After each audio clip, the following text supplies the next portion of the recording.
Keep your hands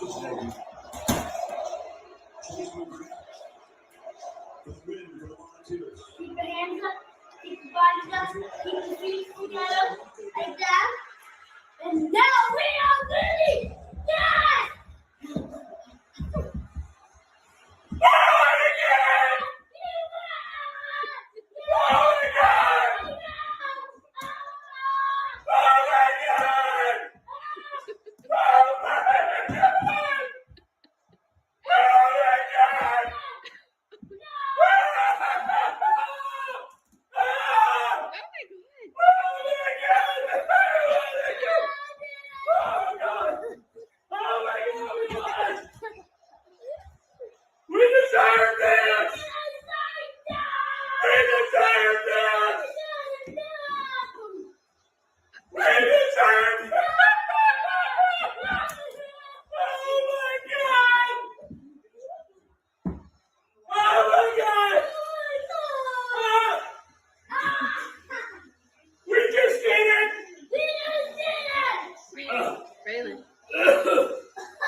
And that, ladies and gentlemen, is how you start Season 3 of Vols Society Live. Hello, everybody. Welcome to Vols Society Live on this Tuesday night, the first day of August 2023.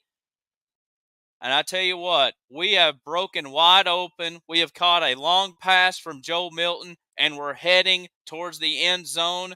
It is football time in Tennessee. My name is David Morrison. I am the Vols Society lead analyst right here on the Vols Society Network. And we are so grateful for you joining us tonight. Our founder, Brad, the guy that you just heard in that trending video from last year right after the Tennessee-Alabama game, giving us a big let's go. Like I said, welcome in everyone on this Tuesday night.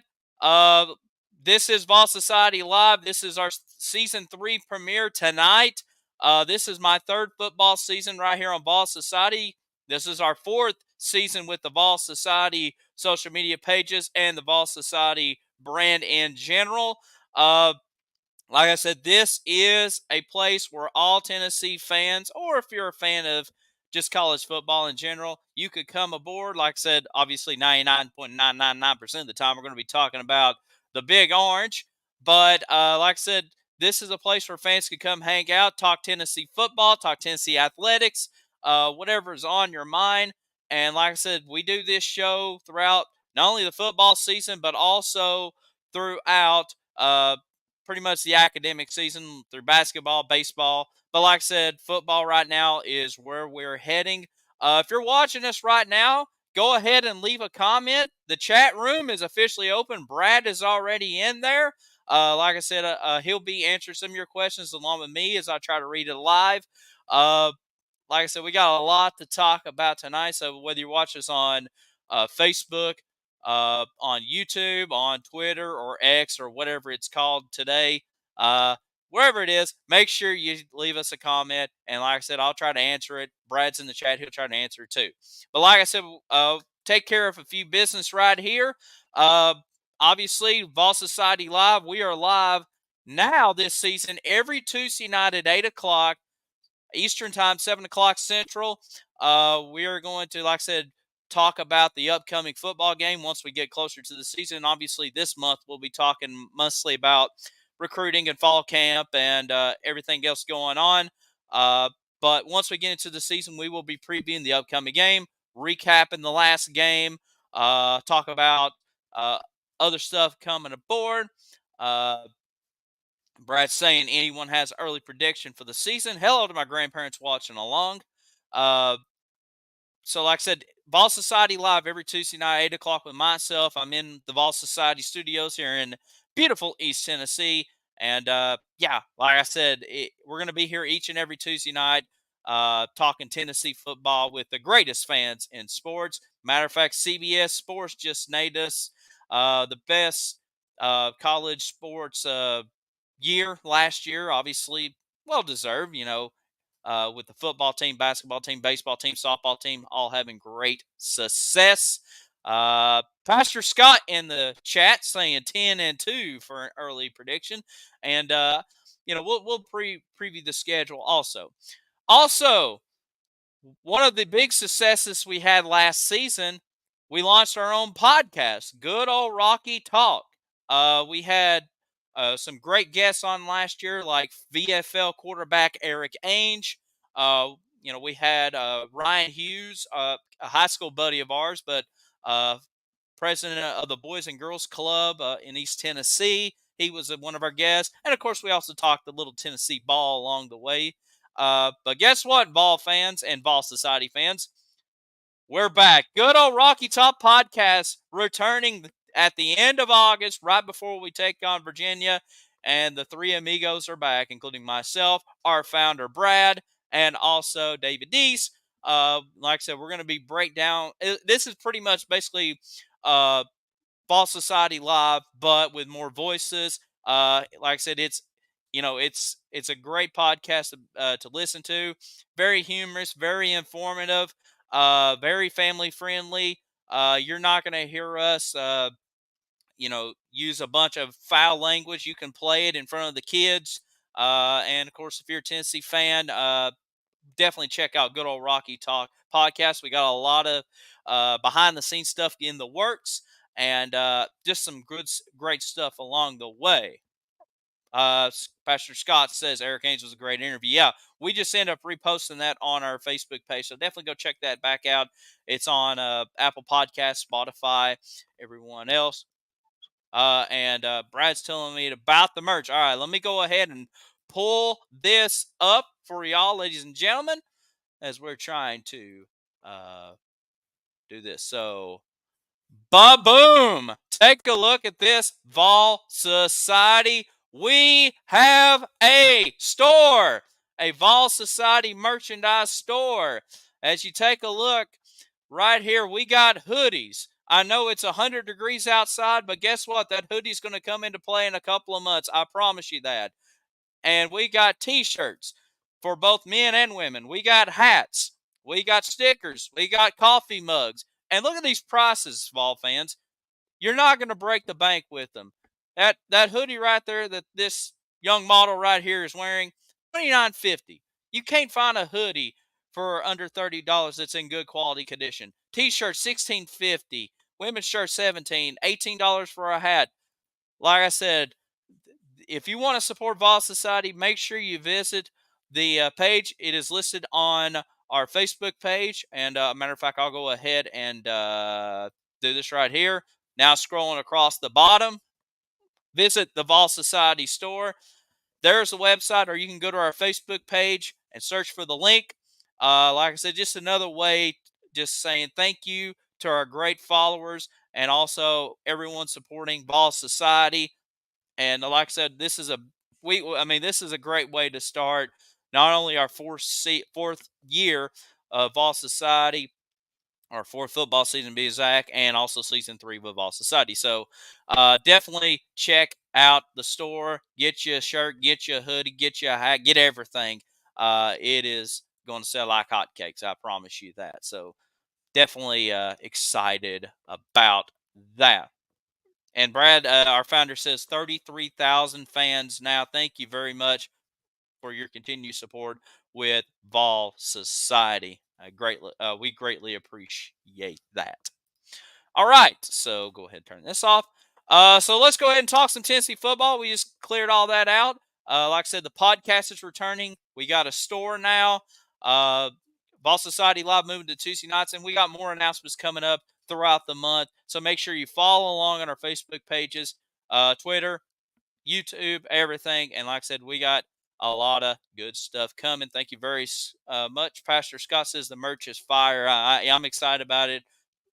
Getting ready to order that hoodie because, like I said, you're not feeling it now, but it'll come into play. Like I said, we're definitely check it out. We got Friday night football coming aboard, so yeah, those games are going to get a little chilly once the season rolls along. So even though it's it's orange and white, and maybe your favorite high school football team don't wear those colors, but it don't matter. We're all Tennessee fans here. All right, so we'll go ahead and pull up the upcoming Tennessee football schedule right here. Feel like I'm doing PowerPoint, but that's okay. So we'll go ahead and first talk about Tennessee football and the schedule. As you see on the screen here, uh, if I guess most of all fans know who we're playing, but if not, we'll go ahead and kind of break it down. We'll zoom in just a little bit here. So Tennessee begins the 2023 football season, a neutral site game at Nissan Stadium in Nashville against the Virginia Cavaliers. Like I said, coming off an Orange Bowl victory, you have a lot of optimism coming in. Obviously, a lot of players are gone from last year, including Hendon Hooker, Biletnikoff winner Jalen Wright, Byron Young on the defensive line. But there's still a lot of optimism coming in. Joe Milton returns back. All your running backs are back. Jabari Small, Jalen Wright, uh, Bishop Shanky. Well, wrong team, David. Dylan Sampson. Uh, and then the wide receivers, Brew McCoy, Romel Keaton, Squirrel White, who had a great Orange Bowl matchup. So, like I said, Tennessee opens the season against Virginia, neutral site game. Like I said, and once we get into the season, we'll kind of break down these teams a little bit more. But I feel very confident Tennessee opening it up against Virginia. Should be a fairly easy win for the Volunteers. No, Virginia had a disappointing season last year, and also unfortunately ended in tragedy with a terrible, senseless act of violence that just really derailed a, what was kind of a bad year in general. But hopefully they can get back on the right track. But that will be the Virginia game will be a noon kickoff Eastern time, 11 a.m. in Nashville on ABC. And then the first home game, September the 9th against Austin Peay in Knoxville. That is a 5 o'clock Eastern time kickoff.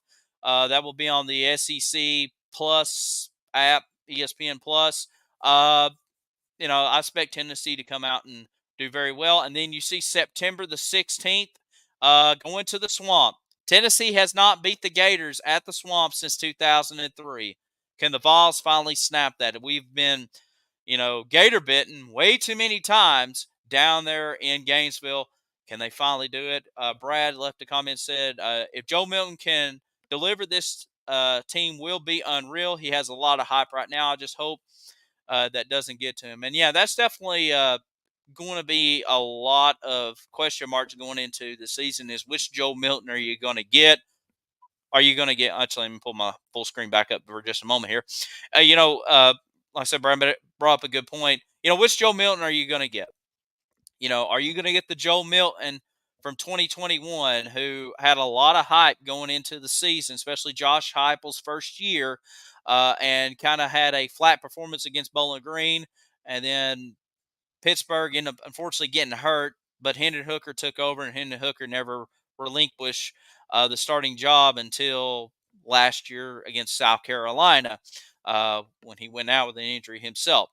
Or is this Joe Milton finally the Joe Milton we've been hearing about? We know about the cannon arm he's got. We've seen videos. We've seen him at College Game Day basketball edition throwing the basketballs and the tennis balls, and we've seen him do throw footballs 60, 70, 80 yards, and that's fine and everything. But like I said, can that transition over to a real life game instead of just trying to trend videos? And like I said, I think Milton can do it. We saw him obviously start against Vanderbilt. We saw him start in the Orange Bowl against Clemson, had really good games. Uh, can that roll into 2023? We mentioned the wide receivers, Brew McCoy. We mentioned Squirrel White. We mentioned Ramel Keaton. And then you got a lot of the young guys coming up, Caleb Webb, Chaps Nimrod. So, and of course, even the tight ends with Jacob Warren and the transfer of McAllen Castles. And we'll kind of break down the depth chart in just a moment. But definitely something to keep an eye out on. Pastor Scott says Milton needs to be able to hit the short passes and not overthrow his receivers. If he can do that, then we are going to be hard to beat. That's a great point Pastor Scott brought up. Is the those middle passes, the short passes, the slant passes. And we know Tennessee loves running slant passes. I mean, when you think of Josh Heupel's offense, and unfortunately this is just kind of, you know, people not looking at Tennessee closely or just judging on their own idea. They think, oh, Tennessee, all they do is, pass, pass, pass, deep ball, deep ball, deep ball. We saw it last year. That's why Jalen Hyatt won the Biletnikoff. And it's not true. I mean, Tennessee runs a very balanced attack. You're going to hear throughout the season they run an air raid attack. It's not an air raid attack. It's a version of the air raid or a version of the spread offense. But Tennessee is a very balanced team. And getting to, with Joe Milton, like I said, yeah, there are gonna be some times, there's gonna be some plays where you're gonna see that cannon arm just be let loose and throw deep passes. We even saw it last year with Hendon Hooker, but I think you're gonna see a lot more finesse, a lot more middle passes over the middle tier passes. You're going to see just some nice slant patterns, throwing out in the flat. And I think you're going to see a well-balanced Joel Milton this year instead of just, the big arm, and if you will. It says, Brad said, talking about with Pastor Scott, if he can do that, you're correct. This team will be unbelievable. And I think so too. And kind of getting back to the schedule here as I pull this back up. We mentioned Florida. That's going to be a big game. Like I said, we'll break down Florida a little bit more when we get closer. They got a tough road matchup in week 1 when they go to Utah. But like I said, Tennessee has not won at the Swamp since 2003. I think that snaps this year. With Graham Mertz, I don't know if he's the right guy for Billy Napier's team. But we shall see. Florida had kind of a wild off season themselves. But like I said, Tennessee needs to not be intimidated on the road at Florida. They need to come out and, in my opinion, kind of like they did with LSU last year, put this game out of reach early on the first half. And Brad says that game will be tough. Indeed, it will be tough. It's a night game. Fans are going to be passionate. And I really think Tennessee kind of needs to do what they did with LSU last year, just completely dominate the first half and put that game out of reach and let Florida play catch up. I don't think Florida can play catch up with this, but we'll see. And then September 23rd, again, a game against, let me read Brad comment. That game will be a deciding factor of how this season goes. Absolutely. Definitely so. If Tennessee once again loses at the Swamp, it could be, I don't want to say it'd be a terrible year, but it's definitely going to raise some questions along the way. I think Tennessee can easily go 5-0 in the month of September. But September 23rd, game against UTSA. Pastor Scott says A&M will be our LSU game this year. For some reason, I'm nervous about that one too. I'll get to that one, Pastor Scott. But UTSA, September 23rd in Knoxville. That's a game I actually will be at. This, to me, this game is where I really want to see how our secondary does. UTSA, for those who don't know, UT San Antonio, they are back-to-back Conference USA champions. They've won 10-plus games, and you're thinking, well, David, that's Conference USA. We're SEC. We got an SEC league talent. We should blow these guys out. True, but look, UTSA, an up-and-coming program, they're actually making the jump from Conference USA to the American Conference with all the shuffling going around in college football. This is a pretty dangerous team right here that we're going to face, a team that runs a very similar offense that Tennessee does, a balanced air raid attack. They have their quarterback coming back, and Frank Harris has been there for like 5 years, maybe 6 years. He's already the school's all-time leading passer. They got a lot of guys returning back. I think they've got, 9 out of 11 or 8 out of 11 guys returning back on offense. They end up losing a wide receiver in the transfer portal to Ole Miss. So they could have easily had 9 of the 11 guys returning back. This game, I want to find out if our secondary is for real. The big crutch we had last year was our secondary, giving up a lot of yardage, a lot of passing yardages, and straw broke the camel's back in the South Carolina game that hung 66 on us. So this game, to me, September 23rd against UTSA, is where I think okay, is our secondary going to be for real? Or is it going to be kind of another long season with our secondary kind of inept? And when we get to the depth chart, I'll really break it down a little bit more. But to me, that's going to be a very interesting game. I think Tennessee will get the win on that one in that game, but I don't know if it'll be a blowout game. And then wrap it up the month of September, September 30th against South Carolina. We just mentioned the Gamecocks. Crushed the Vols playoffs hopes last year. Even a couple weeks before or 3 weeks before we ended up losing to Georgia. And then, we all know what happened in Columbia. It was just a nightmare evening. So now, like I said, the quote unquote revenge game. A lot of fans think this is going to be very similar to the 2021 game. I don't know if it'll be a very similar situation. I think you're going to have probably your second rowdiest crowd of the year before you play Georgia. This game, you're going to have a lot of Savage Warrior Vol fans just foaming at the mouth when South Carolina takes the field. I think it's going to be a back and forth game, maybe similar to the Ole Miss game, but I think Tennessee has better talent than what we did last year. Spencer Rattler's still there, and Brad's favorite coach is still there too. But to me, I think this game will be very interesting to see. All right. Rolling on to the month of October, Tennessee gets a bye week on October the 7th. And then October 14th, Texas A&M rolls into town. Pastor Scott says in a previous comment, A&M will be our LSU game this year, but he's nervous about it. And I'm a little nervous too. Right now, kind of my early preseason thoughts is Tennessee probably 9-3, 10-2, kind of what a lot of ball fans are thinking. But October is normally a challenging month for Tennessee, or always a challenging month. But with the bye on October 7th, you got 3 really tough games coming up throughout the month of October, and that includes a home game with Texas A&M. Excuse me. Texas A&M. You get them at home. Obviously, a disappointing season last year for the Aggies. They didn't make a bowl game despite being ranked in the top 5 and had the number 1 recruiting class. But this is still a very talented Texas A&M team. Jimbo Fisher finally relinquishes the offensive duties and now hires an offensive coordinator in a guy that has very familiarity in SEC country, and that is Bobby Petrino, the longtime Louisville head coach. Uh, has spent some time with the Atlanta Falcons. Just don't tell David Dees I mentioned that, as he gets very testy with that. Anyways, I'm joking around. But Bobby Petrino, a name that's very familiar with a lot of college football fans, and also at Arkansas. That's probably where the SEC tie comes into play.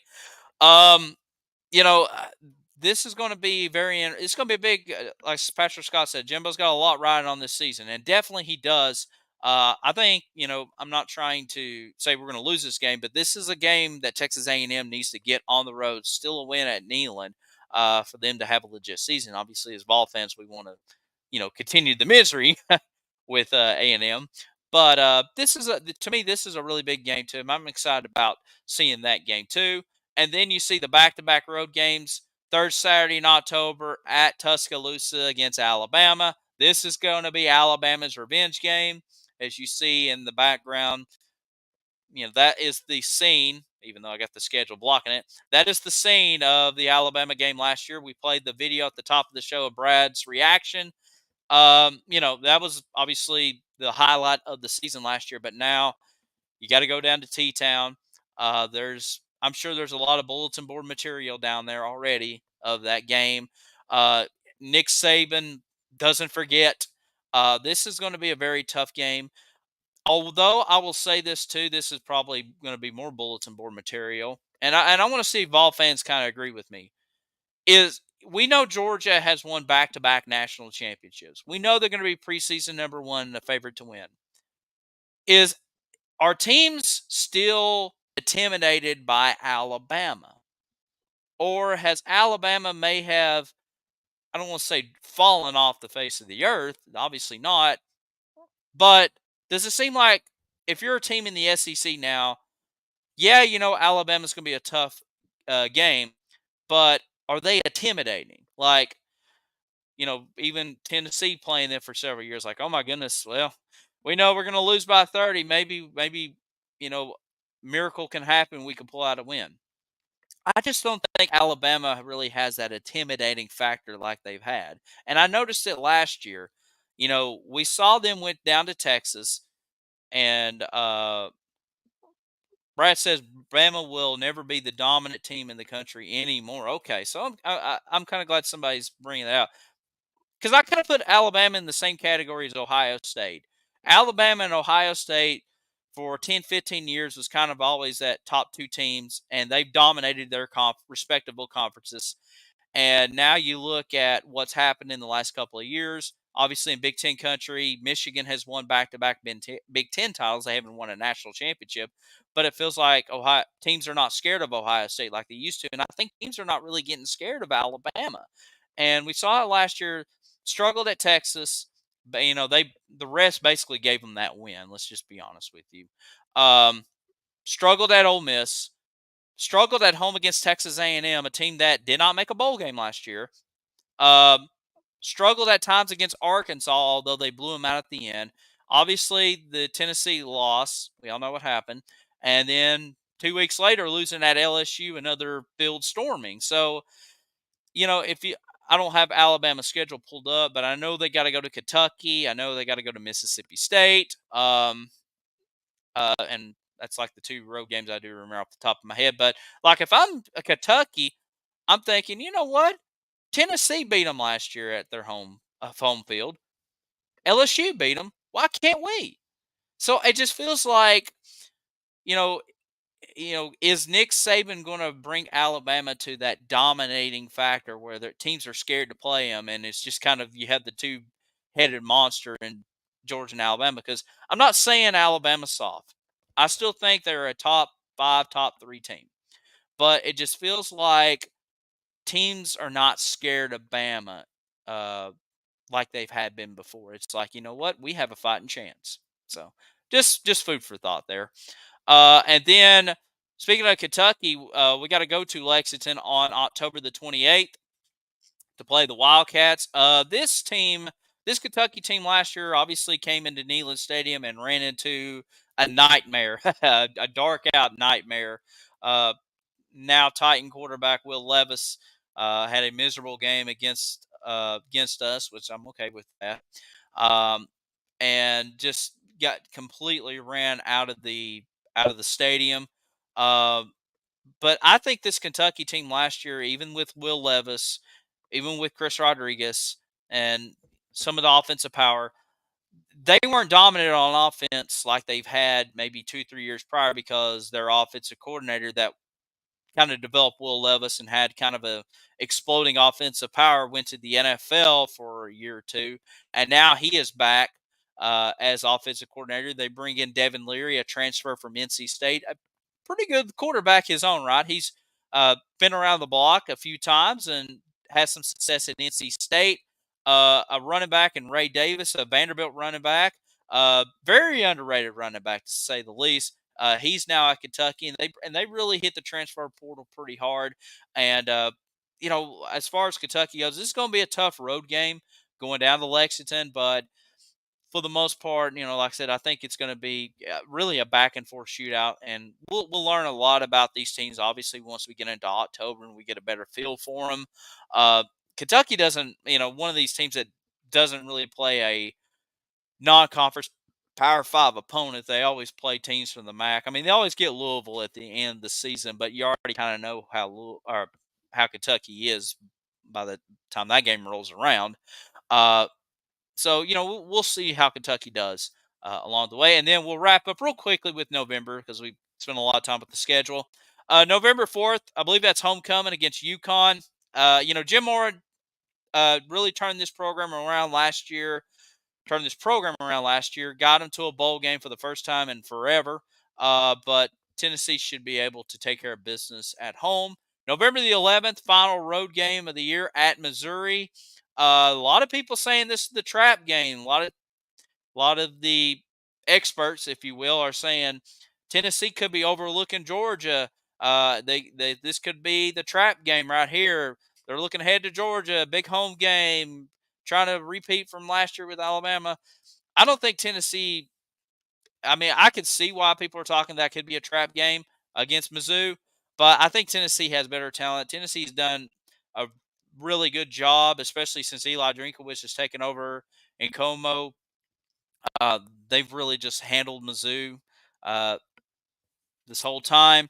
Uh, but, crazier things have happened. We'll see how Brady Cook does at quarterback. And then November the 18th, that's the big game everyone has circled on their calendar. Georgia comes to town. Everybody's talking about, oh, this is going to be the repeat of the Tennessee-Alabama game from last year. I mean, who knows? And maybe so. That would be very nice to do another field story, but I'm not trying to guarantee a victory on that. We all know what happened last year. I think, you know, last year in Athens, Tennessee was number one team in the college football playoff poll. Georgia was 3. Big game down in Athens, and it was only a 10-point win for Georgia, but Tennessee's offense was completely in depth throughout the whole time, and started a big piece of humble pie in that game. Now Georgia comes into town. And this is Georgia's biggest game of the year. This is definitely their toughest road game, toughest game all year. They got a very easy schedule. Georgia fans say they were supposed to play Oklahoma this year, but because Oklahoma's joining the SEC, that they moved their game. I mean, sure, go. That's fine. But this is going to be Georgia's, I guess, their only hurdle to get to the college football playoff. Matter of fact, even if they lose this game, I still think they'll make it in. And then finally, Tennessee wraps up the season against Vanderbilt. Tennessee should be able to take care of business there, although Vanderbilt, I think, is improving in its own way. All right. So we'll go ahead and talk about the depth chart really quick. I know we're a good 33 minutes into this, but that's all right. This is our first show of the brand new season. So this is kind of small, so I'll try to read it very quickly. But you see like I said, the depth chart. I'll just kind of scroll through here with my mouse through here. Quarterback Joe Milton right here, redshirt senior. He's going to lead the way. Running backs, they have Jalen Wright listed as the starter. This is from ourlands.com. They're pretty good about keeping up with the depth chart accuracies, not only with college football, but throughout the NFL. Jalen Wright switches his jersey number. He will now wear 0. It says 00 here, but it's going to be a singular 0. And then you see the rest: Jabari Small, Dylan Sampson, Cameron Seldon, Kalia Keith back there. These 3 guys you'll see the most: Wright, Small, and Sampson. The wide receivers: Brew McCoy, Ramel Keaton, Squirrel White. We mentioned them quite a bit. Caleb Webb, Chaz Nimrod. Getting a lot of buzz about Nathan Leacock. Had a really good spring. It could have a pretty good fall camp. So we'll see if he can kind of make the rotation. Offensive line. We've been, of course, on Vols Society Facebook page, not only doing the countdown to kickoff, but we've also been doing position breakdowns, kind of introducing the team in general, although there's like 2 I end up accidentally leaving out, but that's on me. But anyway, so I'll kind of read through the offensive linemen really quick. John Campbell Jr., redshirt senior, transfer from Miami. He is, like so Tennessee kind of, I wouldn't say they had issues at left tackle. They had a kind of a rotating carousel at left tackle last year between Jeremiah Crawford and Gerald Mincy. Gerald Mincy will go to the right tackle slot, replacing first-round draft pick Darnell Wright. And then John Campbell, transfer from Miami, goes to left tackle. And then your interior line, Cooper Mays returns back for his senior season. And it doesn't feel like he's already a senior. It feels like he's just only been there a year or so. I guess just we're so used to Cade there. But Cooper Mays will be the center. And then Ollie Lane and Javante Spraggins. I think Javante Spraggins is going to get a lot of NFL buzz coming up once the draft rolls along. So definitely a name to keep an eye out on. And then some of your backups, just as good as the starters. Jeremiah Crawford, as I mentioned, started quite a bit last year at left tackle with Mincy. Jackson Lampley, a guy that came in quite a bit last year. Addison Nichols, redshirt freshman, getting a lot of buzz. He will probably, more than likely, will take over Cooper Mays in 2024. But definitely a lot of hype for him. Andre Carrick, a transfer from Texas, somebody to keep an eye on. I'm sure he'll get some playing time. Dane Davis, bless his heart, he's back for another year. I hope he stays healthy. I like Dane Davis, but unfortunately, injuries play a havoc on him quite a bit. So hopefully he has a healthy season. And then, some of the others, Brian Grant, Mo Clipper Jr. I don't expect to see a lot of these guys to play a lot unless in mop-up duty. Shamron Umarov, uh, he was either born in he's born in Denmark and moved over to the United States, played only like 2-3 years of high school football. A lot of hype on Shamron Umarov. I don't know if he'll see the field much this year, but a name to kind of keep out on for the future at UT, along with Visine Lane and Nathan Bustle. And then the tight ends, Jacob Warren, back for his redshirt senior season, along with McAllen Castle's transfer from UC Davis. Ethan Davis, a lot of hype on him. Unfortunately, got hurt in the orange and white game. Kind of separated his shoulder, but seems like everything's good to go for fall camp. And then you got Hunter Solomon and then Charles Broader transfer from UCF. Defensively, I'll run through these real quick again. Defensive line.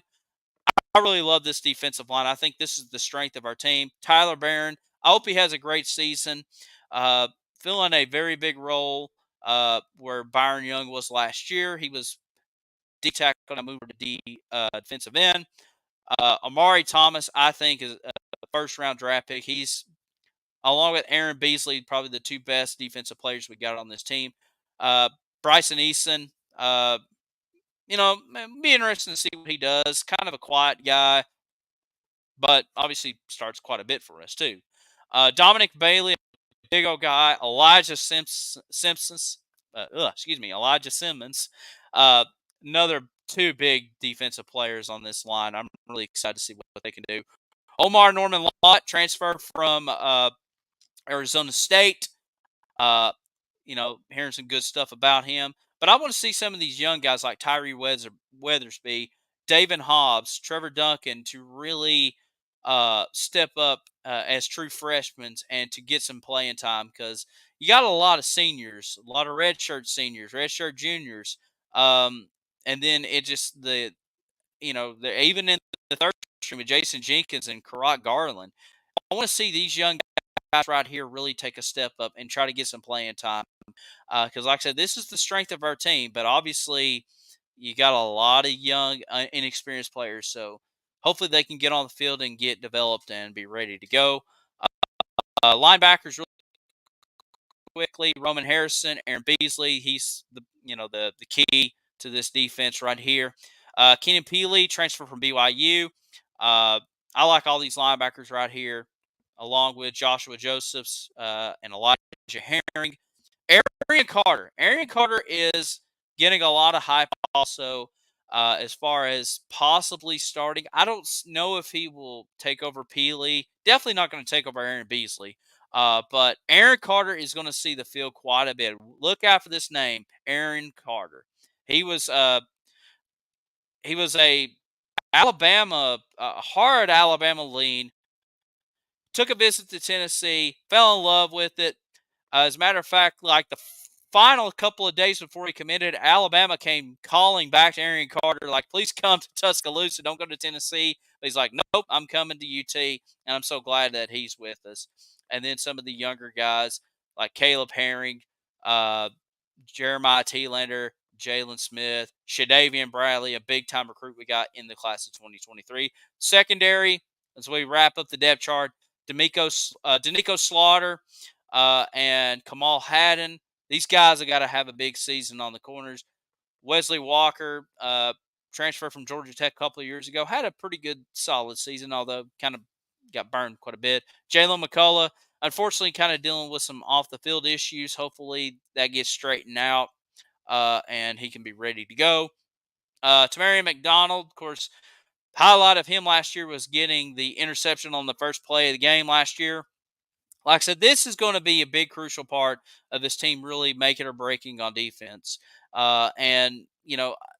Tennessee has done a great job recruiting some defensive players, especially in the class of 23, with Ricky Gibson, Jack Luttrell, John Slaughter, Jordan Matthews, Christian Conyer. I want to see these guys really challenge these seniors. And I'm not saying that they don't know what they're doing, but kind of similar with the defensive line. You got a lot of experience, although this experience right here is 10 times better than this experience right here, especially some of these transfers that we brought in the first year the transfer portal was open, like Kamal Haddon from Auburn, Andre Turtai from Ohio State, uh, Brandon Turnage from Alabama. I mean, like right now he's third on the depth chart. They got to really step up. And then you get Gabe Judy Lally from BYU. So that's kind of a look at the depth chart in general. It's like I said, a lot of talent on this team, a lot of optimism for the future coming up. But like I said, there's still some holes that need to be filled, and still need some players that can step up, especially the freshmen. And we'll talk about the recruiting class of the class of 24 coming up. But that's kind of a look at the roster, like I said, for Vol fans who, I won't say not tuning back in, but kind of getting a little bit more familiarity to this roster. All right. So let's, as we kind of wind it down a little bit, we'll talk about the class of 2024 as we pull up the screen one more time. So the class of 2024, we have been profiling this on our Vol Society social media pages. Once again, it's small, but I'll read it along and follow along with the mouse. Mike Matthews. I'll go ahead and click on his profile really quick here. Mike Matthews, 5-star wide receiver from Lilburn, Georgia, committed to the Vols on July the 19th. Big time pickup, 6 foot, 180 pounds. He was a heavy Clemson lead for a little bit, but fell in love with Tennessee.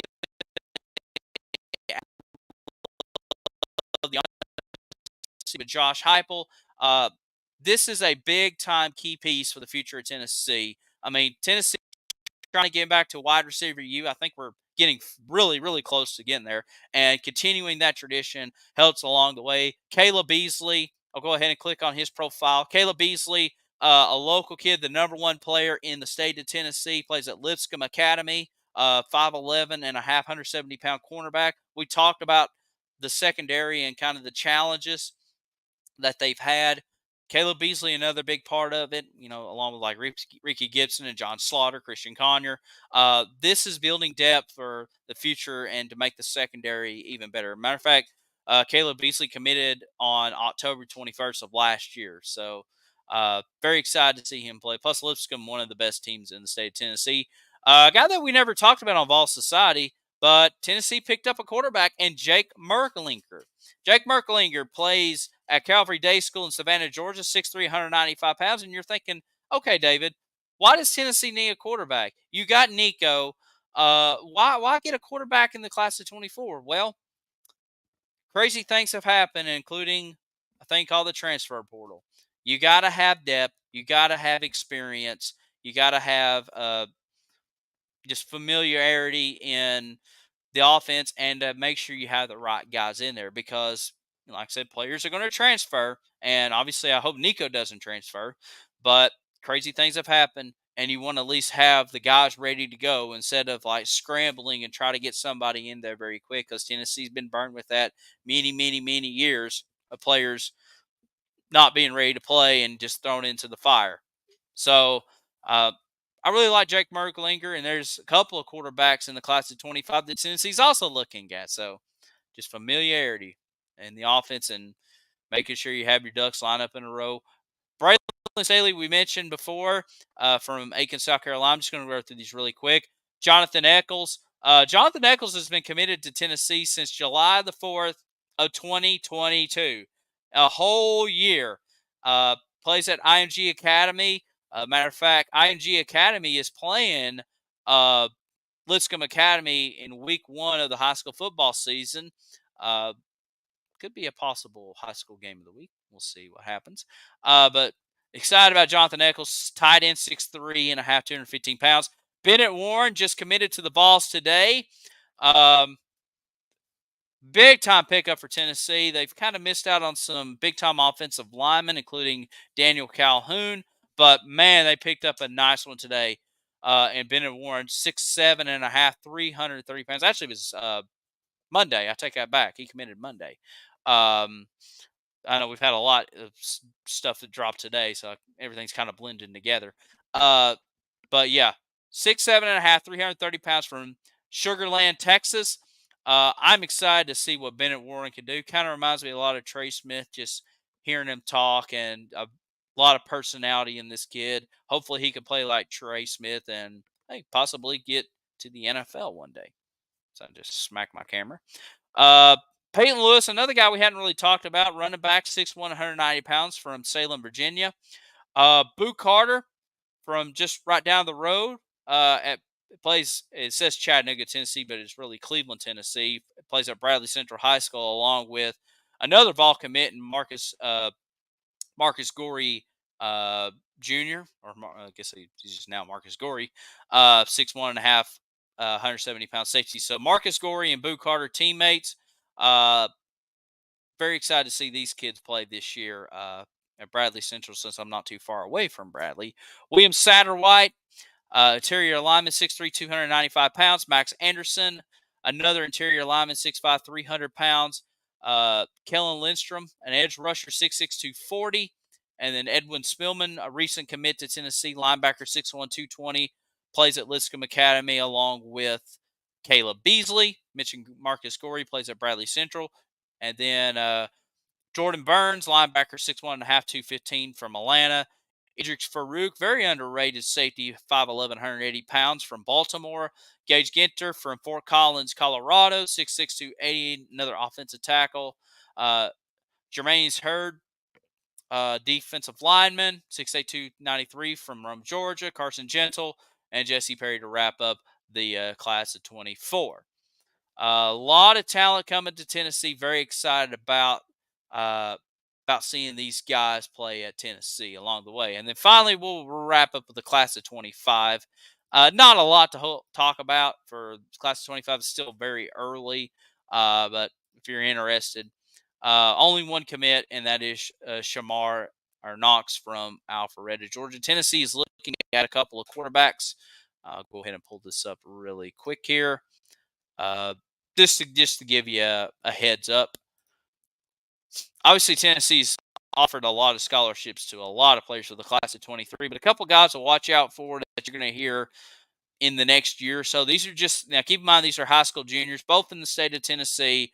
George McIntyre from Brentwood Academy, 6'5.5", 185 pounds. Tennessee very heavy on this kid. Once again, you're thinking, you got Nico, you got Jake Merlinger.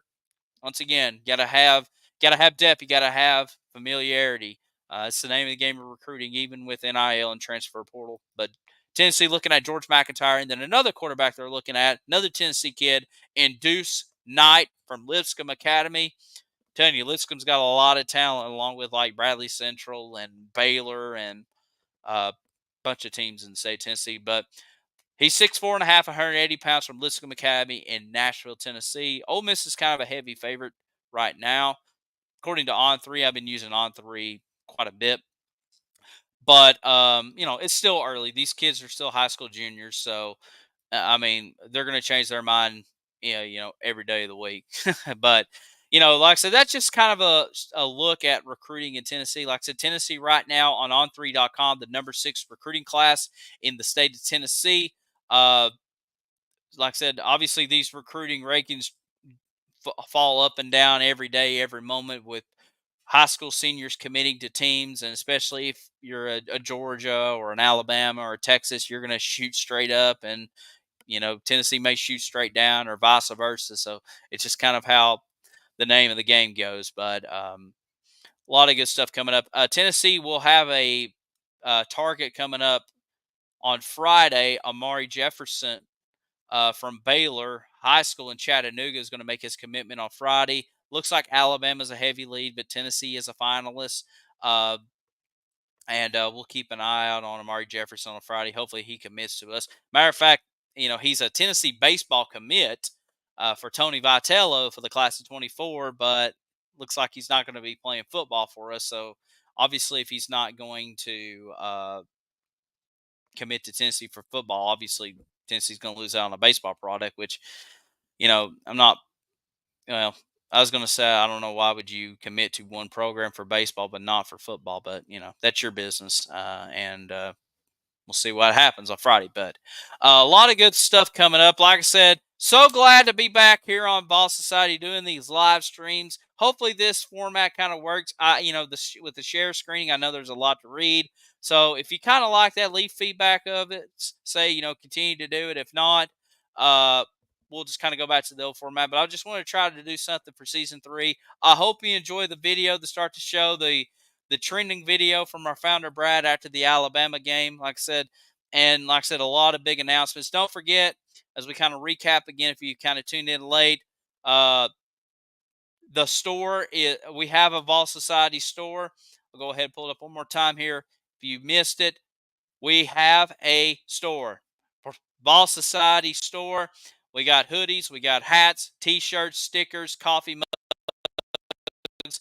Like I said, pick them up for the football season, wearing during game day, whether it's a Friday night game or obviously watching the Vols on Saturday. Like I said, we still got a good month of hot weather. So even though this is a black t-shirt or a darker t-shirt, I should say, still, it's very comfortable to wear out to the lake or, outdoors or whatever. And then obviously it's going to be cold before you know it.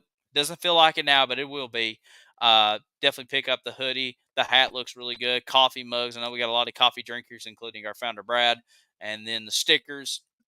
Like I said, and the prices are very reasonable, under $30 for the hoodie, $16.50 for the t-shirt. I mean, it's great stuff. So like I said, the Vol Society shop is open. Please make your purchase today and support Vol Society. Also, the podcast is coming back. Good old Rocky Top Podcast returns back this August with the original 3, myself, Brad Frank, David Dees. So excited that we are all back.